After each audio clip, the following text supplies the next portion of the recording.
Pemerintah daerah saat ini masih fokus menangani pandemi COVID-19. Alhasil sejumlah program pemerintah terkena imbasnya, salah satunya program asuransi nelayan. Menurut data Dinas Perikanan dan Kelautan Kabupaten Tabanan, sedikitnya ada 938 nelayan Tabanan harus menelan pil pahit karena gagal memperoleh asuransi nelayan di tahun 2020.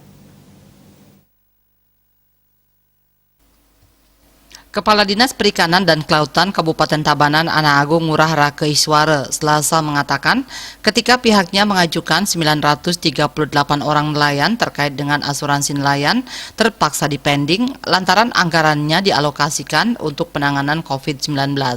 Pengajuannya di bulan April 2020 untuk dibiayai kementerian tetapi memang tidak ada alokasi biaya. Jumlah yang diajukan tersebut sesuai dengan hasil seleksi Dinas Perikanan dan Kelautan Tabanan dan sesuai jatah yang diberikan dari pusat. Dikatakan karena COVID-19 anggarannya dipending. Namun hingga kini belum ada kejelasan tentang kelanjutannya.